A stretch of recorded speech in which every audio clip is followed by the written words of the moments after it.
The sun was setting over Fort Hamilton, casting long shadows across the wide-open parade ground. Soldiers moved in neat lines, their boots crunching softly on the gravel as they went about their duties. It was a typical evening at the base except for one thing. Lieutenant Jack Monroe was in a foul mood. Jack stood near the edge of the field, his arms crossed tightly over his chest. His uniform was crisp and perfectly pressed, but his face carried an expression that made even the most disciplined soldiers uneasy. He had been tasked with overseeing a routine inspection of new arrivals, something he usually delegated to junior officers. But today, his commanding officer had insisted he take charge personally. Jack didn't like it, not one bit. He glanced at his clipboard, flipping through pages of notes without really reading them. The names blurred together, meaningless scribbles on paper. What did any of this matter?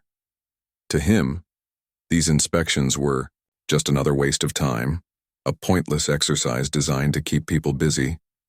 And the soldiers under review? Most of them weren't worth his attention either.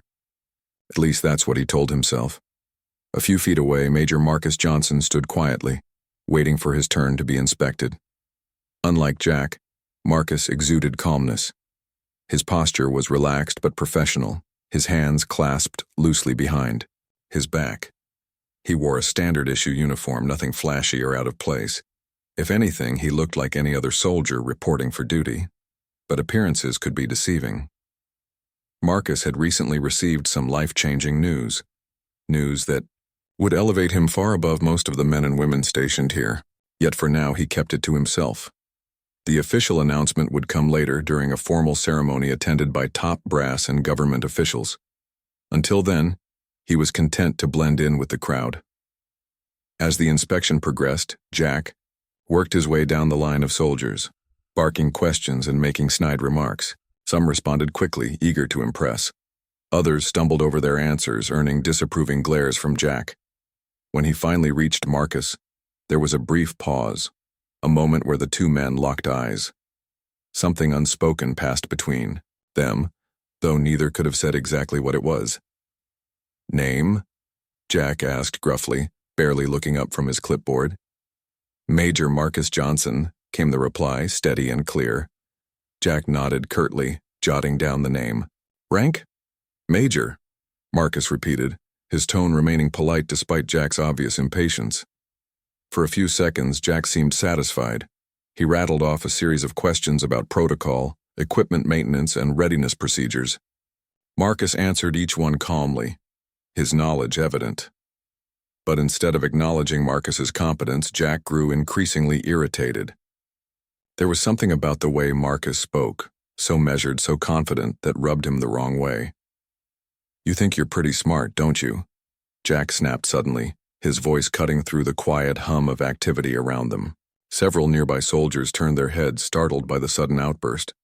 Marcus blinked, taken aback by the hostility in Jack's tone. "Sir, I'm just answering your questions," he said evenly, refusing to rise to the bait. But Jack wasn't listening. All he saw was someone who dared to stand tall in front of him, someone whose skin color reminded him of all the things he disliked about the changing world. In his mind, Marcus wasn't a fellow officer or a decorated soldier. He was simply a symbol of everything Jack resented. Without warning, Jack raised his hand and struck Marcus hard across the face. The sound of the slap echoed sharply in the still air, shocking everyone within earshot. For a heartbeat, no one moved. Then, slowly, heads began to turn, whispers rippling through the gathered crowd. Marcus staggered slightly from the force of the blow, his cheek stinging. But he didn't retaliate. Instead, he straightened up, meeting Jack's furious gaze with an expression of quiet resolve. Around them, soldiers exchanged nervous glances, unsure of what to do next. Before anyone could react, a commanding voice cut through the tension. "What is going on here?" All eyes turned toward General Rachel Hayes, who strode into view with authority radiating from every step. Her sharp features were set in a frown, her piercing blue eyes scanning the scene before settling on Jack and Marcus. She stopped a few paces away, her presence demanding immediate answers.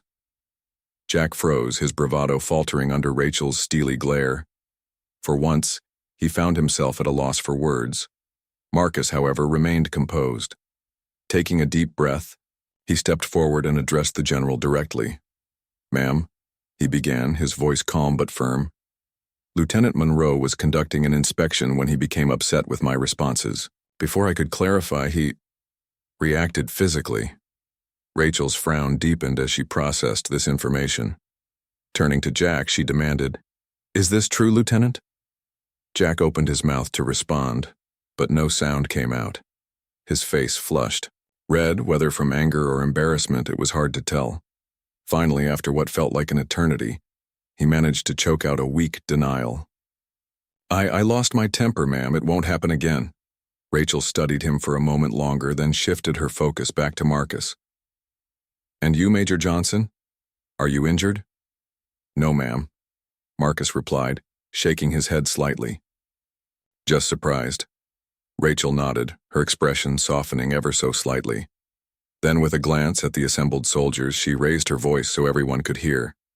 "Let this serve as a reminder to all of you. We are a team, bound by discipline and respect. Any act of aggression or prejudice will not be tolerated. Do I make myself clear?"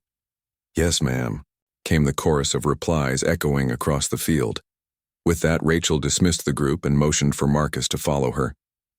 As they walked away, leaving Jack standing alone amidst murmurs of disbelief, Marcus couldn't help but feel a strange mix of emotions: relief, frustration, and even a touch of pity for the man who had lashed out in ignorance.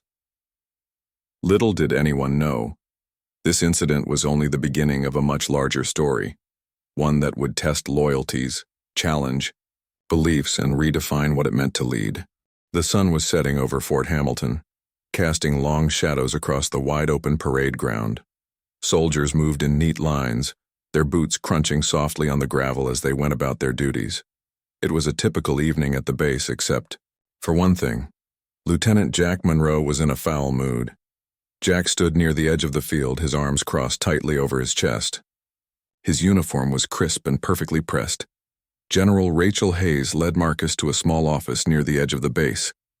The room was simple, with a wooden desk cluttered with papers and a few chairs scattered around. She closed the door behind them, shutting out the noise and chaos of the parade ground. For a moment, neither of them spoke.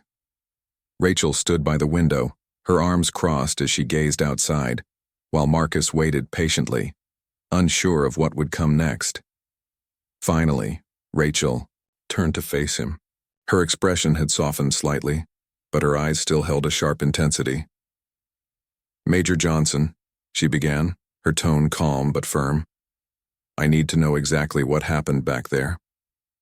Marcus nodded. He understood why this mattered. Not just for him, but for everyone involved. Taking a deep breath, he recounted the events leading up to the slap. He described how Jack had questioned him during the inspection, growing increasingly hostile despite his polite answers. When he got to the part about the slap itself, Marcus paused, choosing his words carefully. "He didn't give me a chance to explain myself," Marcus said quietly. "One moment, I was answering his questions.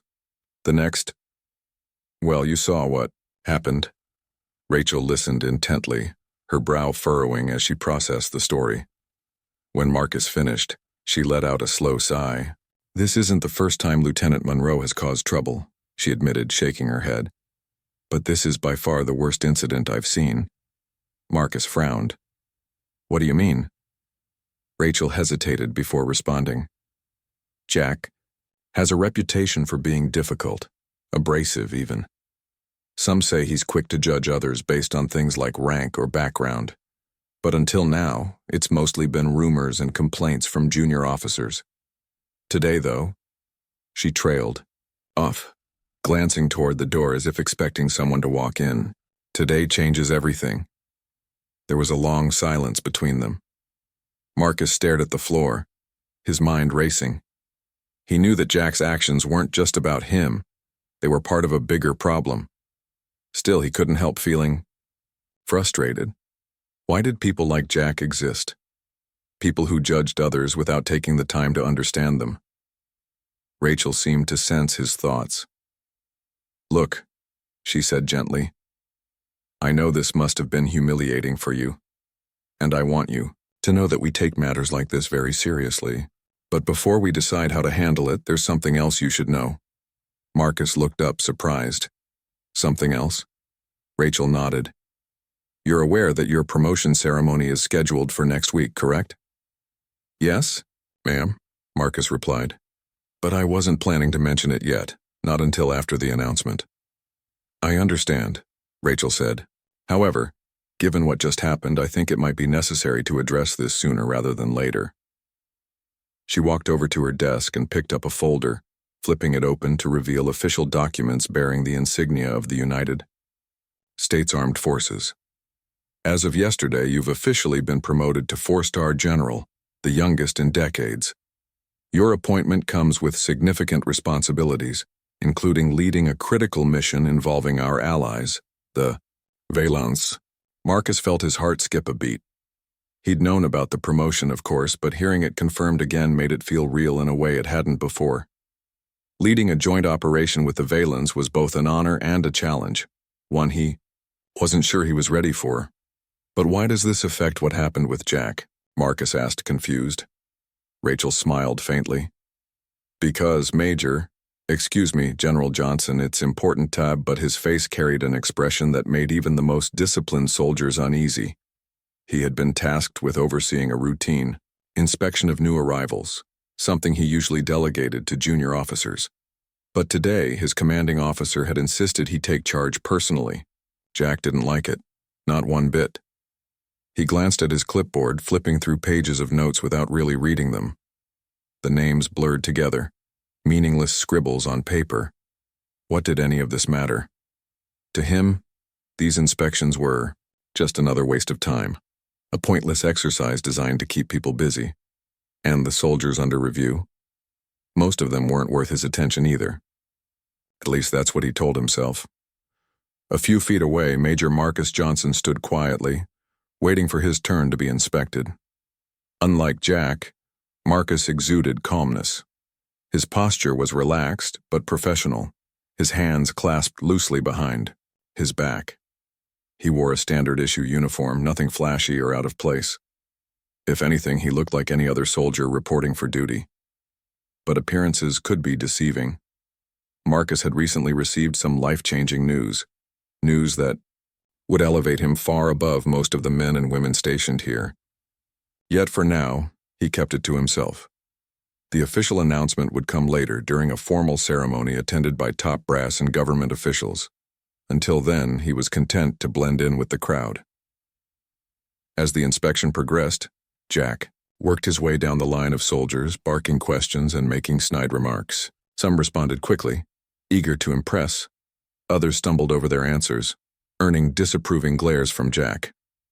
When he finally reached Marcus, there was a brief pause, a moment where the two men locked eyes.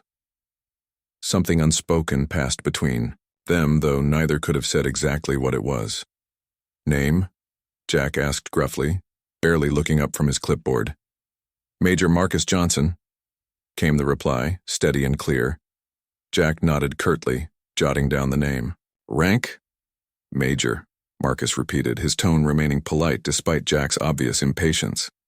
For a few seconds, Jack seemed satisfied. He rattled off a series of questions about protocol, equipment maintenance, and readiness procedures. Marcus answered each one calmly, his knowledge evident.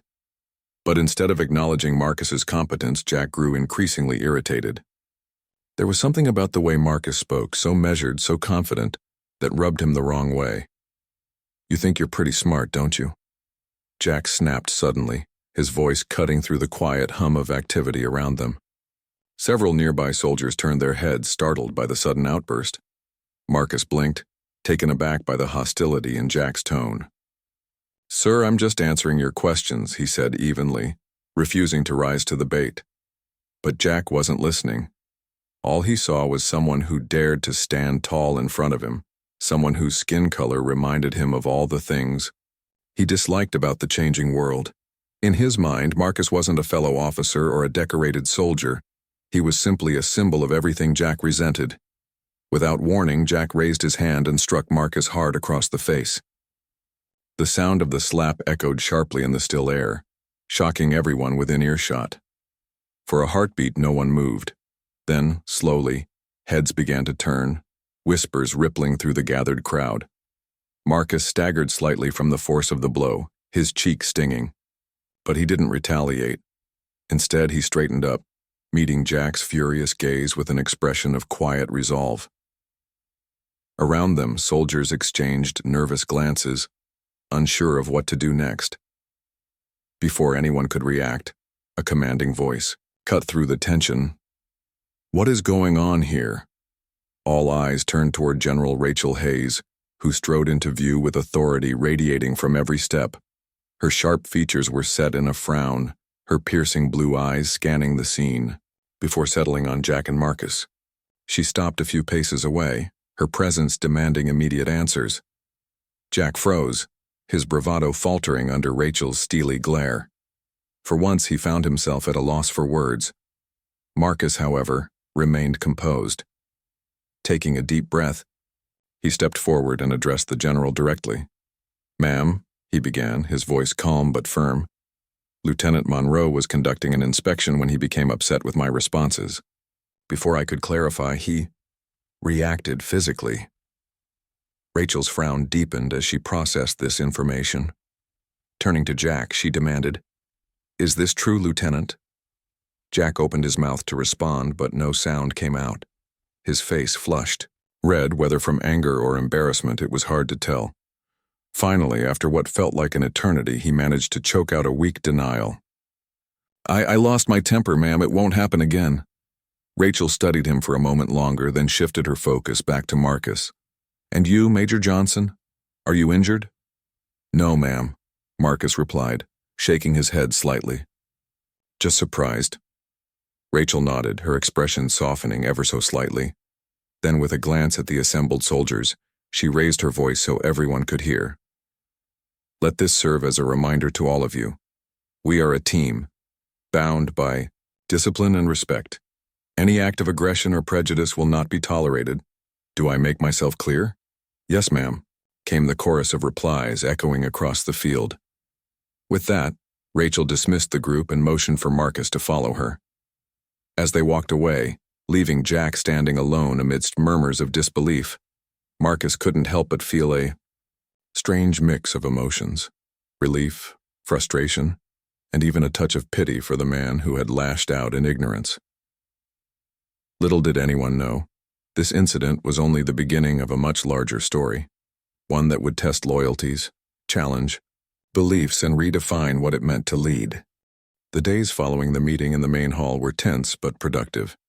News of Marcus's promotion spread quickly across Fort Hamilton, and it seemed like everyone had an opinion about what had happened with Jack.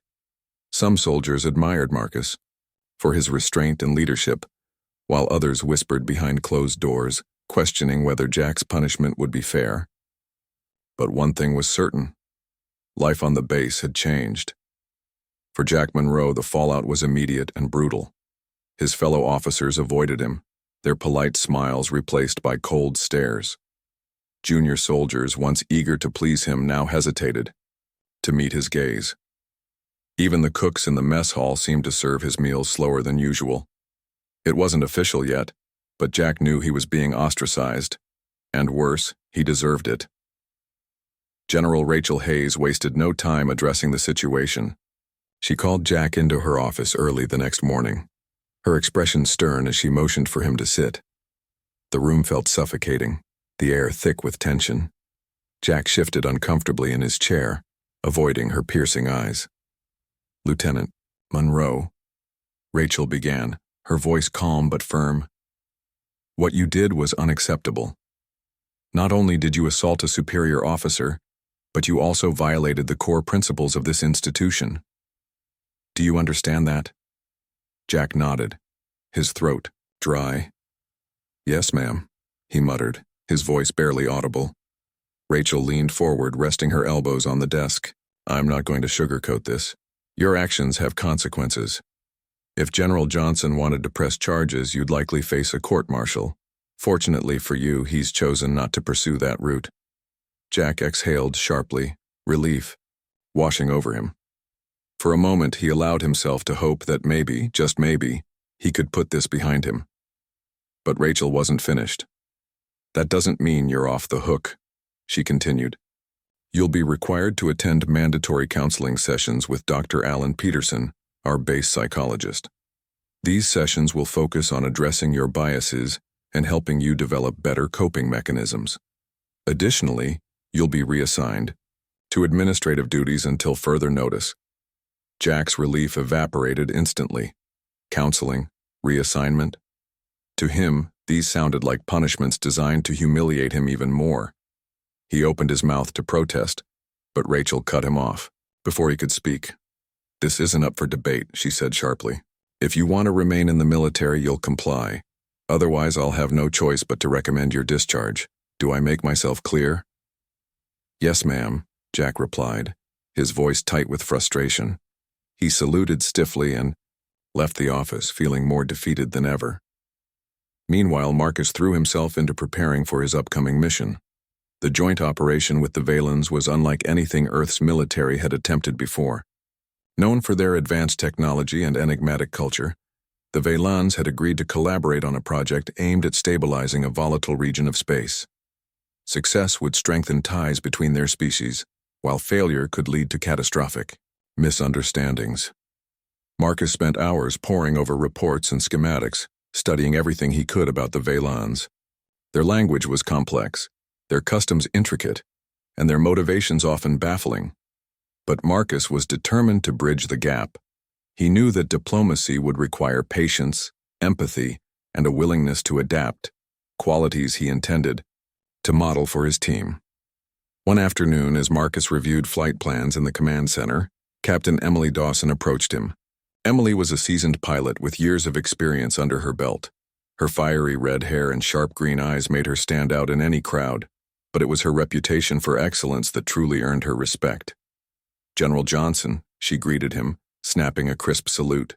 Do you have a moment? Marcus looked up from his papers and smiled. Of course, Captain. What can I do for you? Emily hesitated briefly, then spoke. I heard about what happened with Lieutenant Monroe. I just wanted to say, well, I think you handled it with a lot of class. Not many people would have shown that kind of restraint. Marcus nodded, appreciating the sentiment. Thank you, Captain. That means a lot. But honestly, holding a grudge won't help anyone. We've got bigger challenges ahead. Emily grinned, clearly impressed. Exactly why I came to talk to you. I'm leading the flight squad for the mission, and I wanted to get your thoughts on how we can work together effectively. The Valens are different, to say the least. I want to make sure my team is ready. Marcus gestured for her to sit. That's smart thinking. The Valens value precision and respect above all else. They don't respond well to arrogance or impatience. My advice? Keep communication clear and concise and always double-check your assumptions.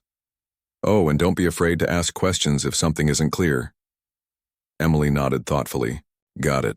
Clear, respectful, and curious. Anything else? One more thing, Marcus added. Remember that we're guests in their territory. Act accordingly. Show them that humanity is capable of learning and adapting. That's how we'll earn their trust. Emily stood, offering another salute. Understood, sir. Thanks for the guidance. I'll pass it along to the team. As she walked away, Marcus felt a flicker of optimism. With leaders like Emily, he believed they had a real chance of succeeding. But deep down, he knew the road ahead wouldn't be easy. Back in his quarters, Jack sat alone, staring at the wall. His first counseling session with Dr. Alan Peterson was scheduled for later that afternoon, and he dreaded it.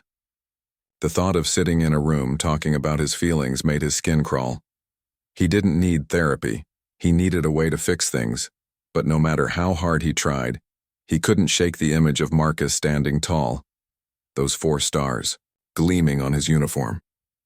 When the time came, Jack trudged to the psychology office, dragging his feet like a man walking to his execution. Dr. Peterson greeted him warmly, his round glasses perched on the edge of his nose. The room was cozy. filled with soft lighting and comfortable chairs. It felt too casual for Jack's liking. "Lieutenant Monroe," Dr. Peterson began, motioning for Jack to sit. "I appreciate you coming in today. Let's start by discussing what brought you here." Jack sighed, running a hand through his hair. "You already know what happened. I screwed up. End of story." Dr. Peterson tilted his head slightly, his expression thoughtful. "It's not quite that simple, is it? Actions like yours usually stem from deeper issues, beliefs, experiences, fears. My job is to help you explore those roots so you can grow beyond them." Jack clenched his fists, irritation bubbling beneath the surface. "Look, Doc, I don't need a lecture. Just tell me what I have to do to move past this." Dr. Peterson smiled gently. "Fair enough. Let's start small. Tell me about your upbringing. What was your childhood like?" Reluctantly, Jack began to talk. At first, his answers were short and clipped, but as the session went on, he found himself opening up more than he expected. He talked about growing up in a small town where everyone looked and thought the same way. He admitted to feeling uneasy around people who were different, though he struggled to articulate why. By the end of the hour, he felt drained but also strangely lighter, as if unloading some of his baggage had freed him even just a little. As Jack left the office, he realized something important. Change wouldn't happen overnight. But maybe, just maybe, it was possible. That evening, Marcus stood outside the barracks, gazing up at the stars. The weight of his new role pressed heavily on his shoulders, but he welcomed it. He thought about the mission ahead, the challenges they would face, and the lessons they would learn. Most of all, he thought about unity, the fragile bond that held humanity together and the bridges they still needed to build. Somewhere in the distance, Jack walked back to his quarters, lost in thought. He didn't know what the future held, but for the first time in a long time, he was willing to try. Maybe that was enough, for now. The days leading up to the mission passed quickly, each one filled with preparations and briefings. Marcus spent hours in meetings with his team, going over every detail of the operation. He knew that success depended not just on strategy, but also on trust. Trust between humans and Valens, and trust within his own crew. Every decision he made was aimed at fostering that sense of unity. Emily Dawson became a key ally during this time. Her fiery determination matched Marcus's calm resolve, creating a balance that inspired confidence in the rest of the team. Together, they worked tirelessly to ensure that everyone understood their roles and responsibilities. Emily organized flight drills for her squad, pushing them harder than ever before. She emphasized precision and teamwork, knowing that even the smallest mistake could jeopardize the entire mission. "Remember," Emily told her pilots during one training session, "we're not just flying ships out there. We're representing Earth. Show the Valens what we're capable of." Her words resonated deeply with the team. They trained late into the night, perfecting maneuvers and practicing emergency protocols. Slowly but surely, they began to gel. As a unit, their individual strengths blending seamlessly together. Jack Monroe, meanwhile, continued attending his counseling sessions with Dr. Alan Peterson. At first, Jack approached these meetings with reluctance, convinced that talking about his feelings wouldn't change anything. But as the weeks went by, he found himself opening up more. Dr. Peterson had a way of asking questions that forced Jack to confront uncomfortable truths, not just about his actions, but also about the beliefs that had shaped him. One day, after a particularly intense session, Dr. Peterson leaned back in his chair and studied Jack carefully. "You've made progress," he said finally, "but I think you're still holding on to something. What is it?" Jack hesitated, his fingers drumming nervously on the armrest. "It's complicated," he admitted. "I know what I did was wrong, and yeah, maybe I've got some issues I need to work through, but none of that changes the fact that people see me differently now, like I'm some kind of monster." Dr. Peterson nodded thoughtfully. "That must be hard. Feeling judged can make anyone defensive, but here's the thing. Your behavior earned that judgment. The question is, what are you going to do about it?" Jack frowned, considering the question. He didn't have an answer right away, but the seed of an idea began to form in his mind. Maybe he couldn't erase what had happened, but he could take steps to prove he was better than his worst moment. It wouldn't be easy, but nothing worth doing ever was. As the launch date approached, tensions ran high across the base. Soldiers checked and rechecked equipment, ensuring everything was in perfect working order. Supplies were loaded onto the Starship Odyssey, a sleek vessel designed for long-range missions. Its gleaming hull reflected the sunlight, a symbol of hope and ambition. On the morning of departure, Marcus gathered the crew for one final briefing. Standing at the front of the room, he scanned the faces of the men and women who would soon accompany him into the unknown. Some looked nervous, others excited, but all shared a sense of purpose. "This mission isn't just about diplomacy," Marcus began, his voice steady and clear. "It's about showing the universe what humanity is capable of. We may come from different backgrounds, but out there we're one team, one family, one. Our strength lies in our ability to work together, to support each other no matter what challenges arise." He paused, letting his words sink in. Then, with a small smile, he added, "And don't forget, we're making history. Let's do it." "Right."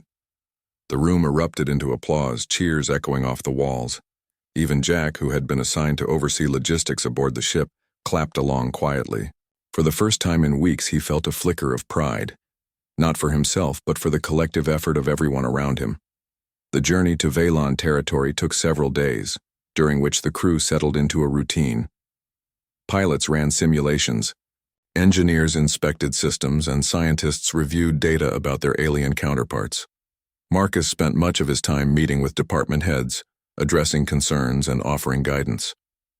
He made a point of speaking with every member of the crew, no matter how junior, reminding them of their importance to the mission. Emily proved invaluable during this period. Her natural leadership skills shone as she coordinated with Marcus to keep morale high.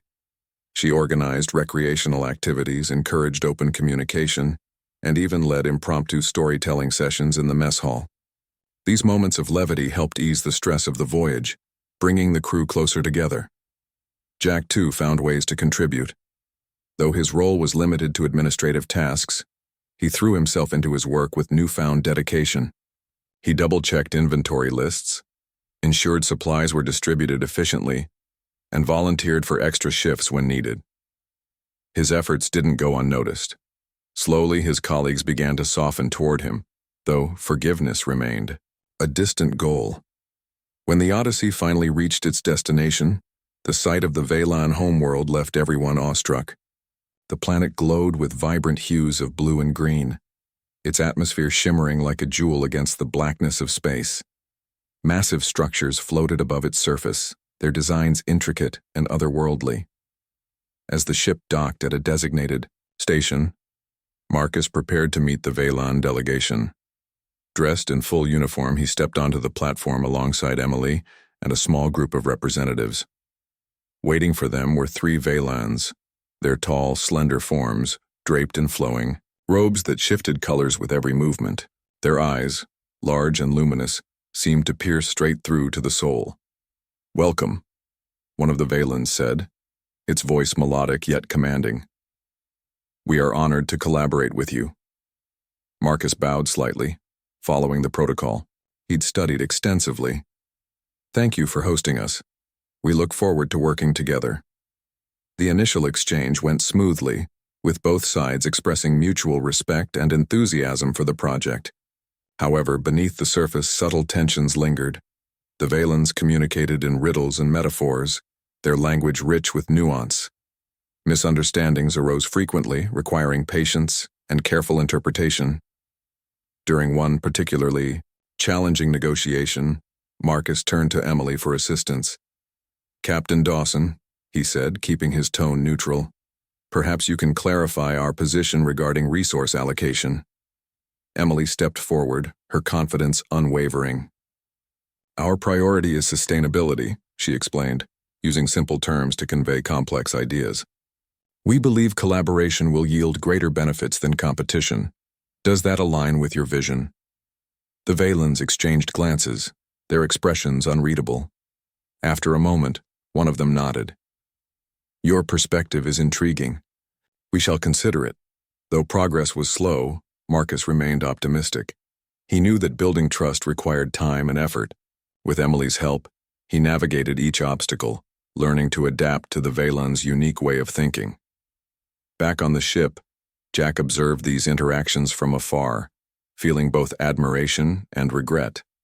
He saw how Marcus commanded respect, without demanding it, how Emily bridged gaps with grace and intelligence.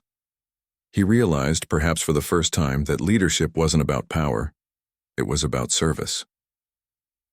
That night, as the stars twinkled outside his window, Jack made a silent vow. He wouldn't let his past define him. Instead, he would use it as motivation to become someone worthy of respect, someone who could stand alongside leaders like Marcus and Emily, not because of rank or title, but because of character. For now, the mission continued, its outcome uncertain. But amidst the challenges and triumphs, one truth became clear: change was possible. And sometimes all it took was a single step in the right direction. The mission aboard the Starship Odyssey had reached a critical phase. Negotiations with the Vaylans were progressing, but tensions simmered just beneath the surface. The aliens, though outwardly calm, were proving to be more complex than anyone had anticipated. Their culture operated on principles of harmony and balance, concepts that often clashed with human tendencies toward urgency and directness. Misunderstandings arose frequently, requiring Marcus Johnson and his team to tread carefully. One day, during a key meeting, things took a turn for the worse. A disagreement over resource allocation escalated into a heated exchange. The Vaylans interpreted a harmless comment from one of the human scientists as a challenge to their authority. Their glowing eyes narrowed, and their usually melodic voices grew sharp and cold. Marcus immediately stepped in, raising his hands in a gesture of peace. "Let's pause for a moment," he said calmly, addressing both sides. "We're here to work together, not to argue. Can we clarify what caused this misunderstanding?" Emily Dawson stood beside him, her presence steady and reassuring. She turned to the scientist who had spoken earlier. "Dr. Carter, can you explain your point again? Maybe there's been a translation issue." Dr. Carter hesitated, then nodded. "I meant no offense. I was simply suggesting we explore alternative solutions, ones that might benefit both parties equally." The Vaylans exchanged glances, their expressions unreadable. After a long silence, one of them spoke. "Your words carry weight beyond their meaning. To question our methods is to question our wisdom. This is unsettling." Marcus understood the gravity of the situation. To the Vaylans, questioning their decisions wasn't just a matter of logic, it was an affront to their cultural values. He chose his next words carefully. "We respect your wisdom deeply. Our goal is not to challenge you, but to find common ground. Perhaps we can share ideas and learn from each other." The tension in the room eased slightly.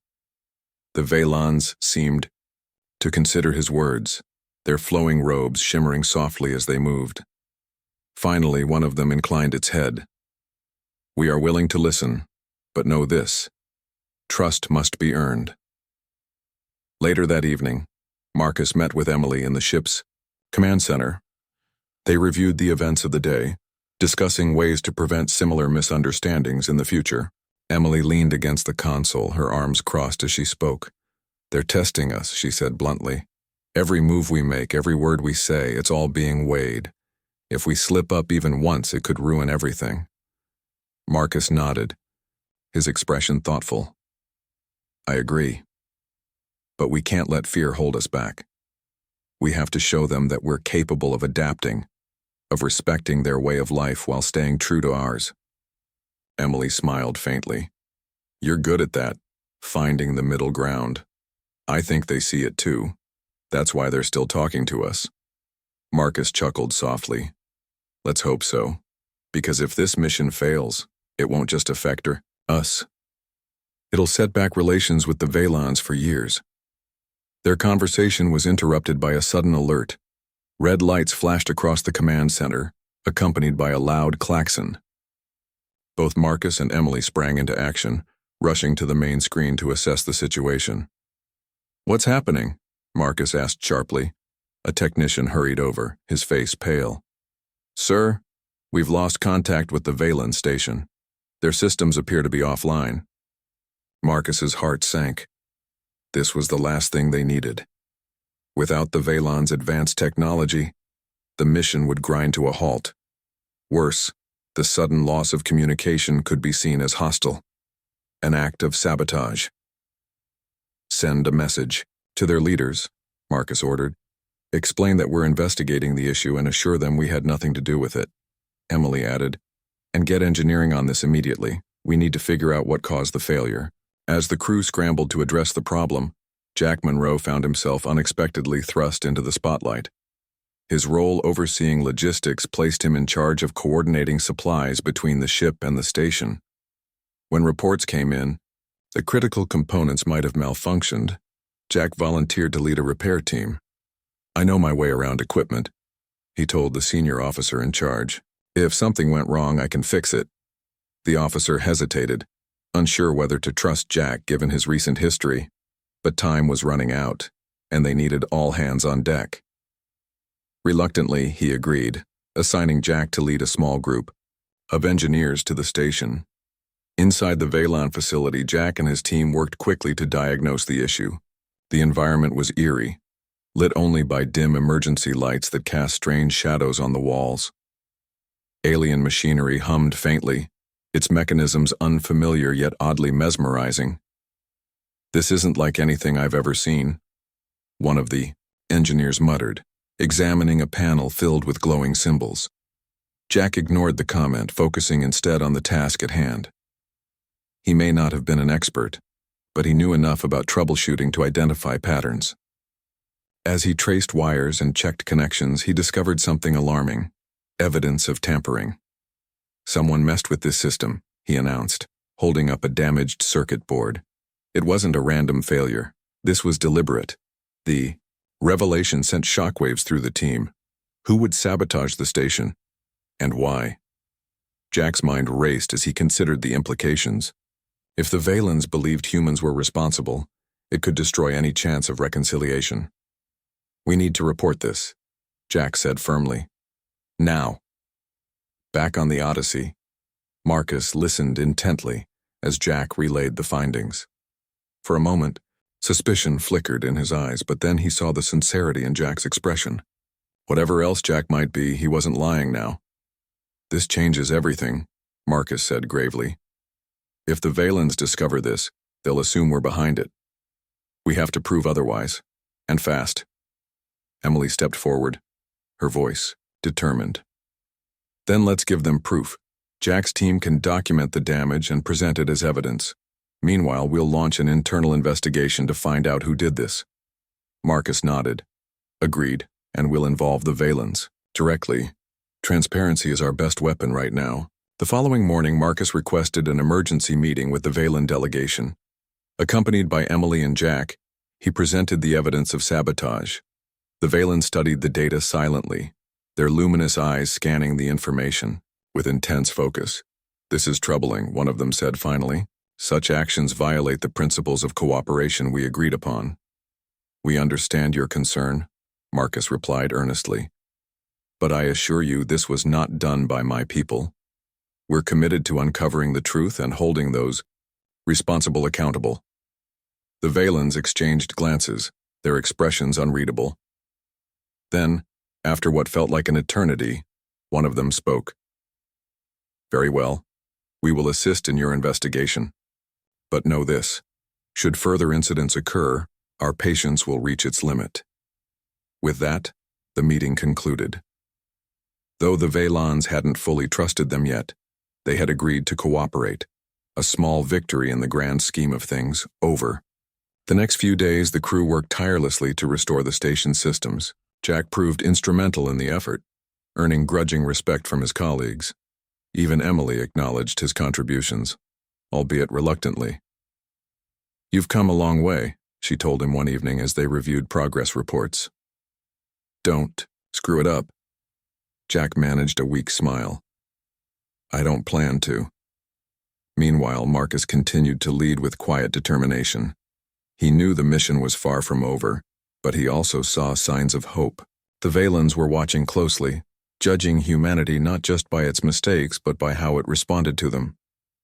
As the stars stretched endlessly outside the ship's windows, Marcus reflected on the journey so far. Challenges remained, and dangers lurked ahead. But amidst the uncertainty, one thing was clear. Change was possible, not just for individuals like Jack, but for entire species. All it took was courage, humility, and a willingness to reach across divides. For now, the mission continued, its outcome uncertain. But Marcus believed, with every fiber of his being, that they were moving in the right direction. The sabotage investigation revealed more questions than answers. The crew of the Odyssey worked around the clock, combing through logs and analyzing every piece of evidence. Marcus knew that time was running out. If they couldn't identify the culprit soon, the fragile trust between humans and Valens would shatter completely. Emily Dawson led the technical side of the investigation, her sharp mind piecing together clues like a puzzle. She noticed inconsistencies in the station's maintenance records, suggesting someone had tampered with them deliberately. Whoever did this wanted to cover their tracks, she told Marcus during one late-night meeting. But they made mistakes. We just need to find them. Jack Monroe, meanwhile, threw himself into the effort with a determination no one expected. His knowledge of logistics proved invaluable as he cross-referenced supply manifests and equipment usage reports. Slowly, but surely patterns began to emerge. One name kept appearing. Lieutenant Ryan Cole, a junior officer who had been acting strangely since the mission began. When confronted, Ryan broke down almost immediately. He admitted to planting the faulty components, claiming he had done it, out of fear. I thought if the mission failed, we'd go home, he confessed, tears streaming down his face. I didn't want us to get too close to the Valens. They're different, they're not like us. Marcus listened quietly, his expression unreadable. When Ryan finished speaking, he leaned forward. Your actions could have cost lives, not just ours, but theirs too. Fear is no excuse for betrayal. Ryan hung his head, unable to meet Marcus's gaze. The confession was devastating, but it also gave Marcus an opportunity to demonstrate humanity's commitment to accountability. He arranged another meeting with the Velan delegation, bringing Ryan along to explain what had happened. This individual acted alone, Marcus said, his voice firm, yet respectful. We hold him fully responsible for his actions. He will face justice according to our laws. The Valens studied Ryan intently, their glowing eyes unblinking. After a long pause, one of them spoke. Fear often drives destructive behavior, yet you bring this person before us openly, seeking understanding rather than retribution. This is commendable. Though the Valens didn't fully forgive the incident, they agreed to continue working with the humans, on one condition. Prove to us that your unity is stronger than your divisions, they said. Only then can true cooperation flourish. With the immediate crisis resolved, Marcus refocused on completing the mission. The joint operation involved stabilizing a volatile region of space where energy anomalies threatened both Earth and Velan territories. Success required precise coordination between human pilots and Velan engineers, a task easier said than done. Emily played a crucial role in bridging the gap between the two groups. She spent hours learning about Velan technology, asking questions and sharing insights. Her willingness to adapt earned their respect, paving the way for smoother collaboration. They're not so different from us, she remarked to Marcus one evening. They just see things differently. As the team prepared for the final phase of the operation, Jack found himself assigned to assist Emily. At first, he hesitated, unsure whether she, or anyone else, would accept his help. But Emily welcomed him without hesitation. You've earned this chance, she said simply. Don't waste it. Together, they coordinated flight paths and deployed drones equipped with Velan sensors. The work was grueling, requiring constant communication and split-second decision-making. But slowly, progress became visible. Energy readings stabilized, and the anomalies began to dissipate. One night, as the crew gathered in the mess hall to celebrate a major milestone, Jack approached Marcus. The general was seated at a table sipping coffee and reviewing reports. Jack hesitated before speaking, his voice barely above a whisper. "Sir, I wanted to thank you." Marcus looked up, surprised. "For what?" "For giving me a second chance," Jack replied. "I know I don't deserve it, but I'm trying to make things right, to be better." Marcus studied him for a moment, then nodded. "That's all any of us can do, Jack. Keep moving forward. That's how we grow." The mission concluded successfully, marking a historic achievement for both species. On the day of departure, the Veilons hosted a farewell ceremony aboard their station. Flowing lights illuminated the chamber, casting vibrant colors across the walls. Human and alien alike stood side by side, united in celebration. During the ceremony, one of the Veilon leaders addressed the crowd. "Your presence here has taught us much about resilience and courage," they said. "Though challenges remain, we believe in the potential of this alliance. Together, we can shape a brighter future." Marcus stepped forward to respond. "Thank you for your trust and guidance," he said. "This mission has shown us that differences are not barriers. They are opportunities to learn and grow. We look forward to continuing this partnership." Applause filled the room, echoing off the walls. For the first time in weeks, Marcus allowed himself to feel a sense of pride, not just in himself but in the entire crew. They had faced adversity, overcome mistrust, and emerged stronger because of it. Back on Earth, the story of the mission spread quickly. News outlets hailed it as a triumph of diplomacy and teamwork, while military officials praised Marcus's leadership. Jack, though still rebuilding his reputation, received quiet acknowledgement for his role in resolving the sabotage crisis. Even Ryan's confession served as a reminder of the importance of addressing fear and prejudice head-on.